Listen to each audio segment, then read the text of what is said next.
way of Will John. How closely did you have friends, and were you able to tell everybody, your family, everybody know what you were doing, or no? When I worked in the Shin Bet, my wife, of course, knew because she needed to do the clearance, security clearance for the Shin Bet. So of course she knew. My close family knew that I'm working in the Shin Bet, and of course they didn't know what I'm doing, but they knew that I'm in the Shin Bet.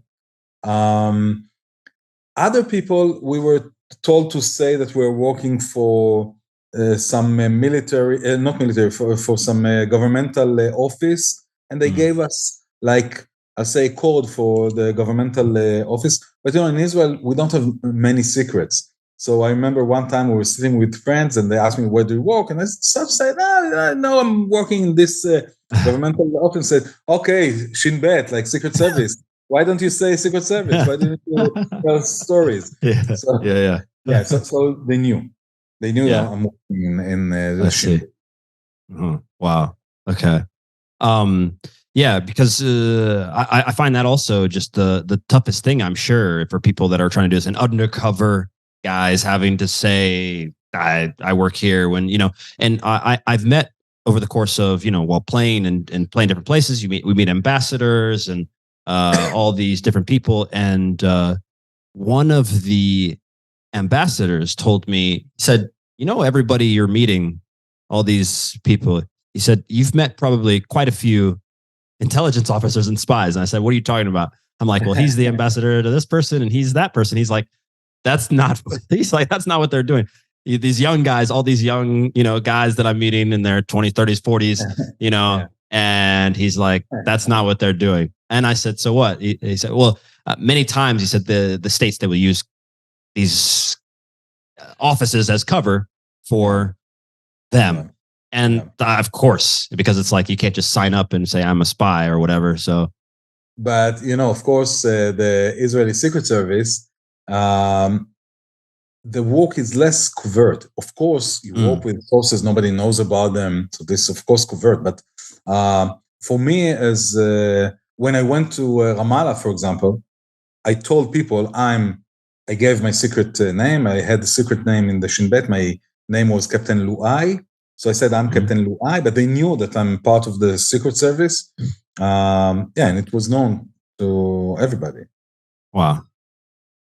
So, I mean, with all that being said, is there anything you would have changed, in the sense that, like, you had this, it's taken up a big part of your life. I mean, it's a pretty defining portion. Was there ever a chance that you could have gone in a different direction? And if you did, what could you imagine your life going without this? That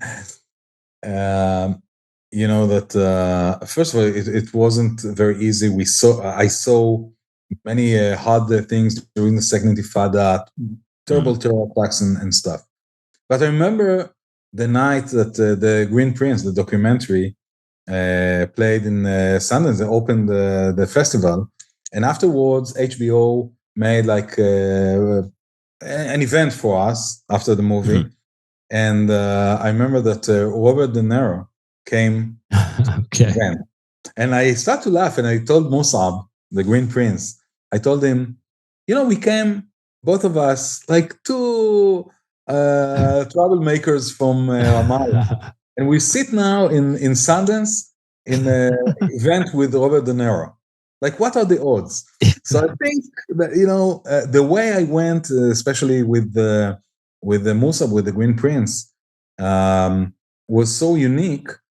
And the relationship between us is so strong, because really today is a brother and is part of our family. We spent last 2 months, we spent with him abroad, and for my kids is an uncle, Uncle Musa. Right. Although he's Palestinian, and his relationship with my father is very strong, as with his father there is no relationship, because his father disowned him publicly. Wow. So you see, the son of one of Hamas leaders is in a very close relationship with the Israeli general, my father.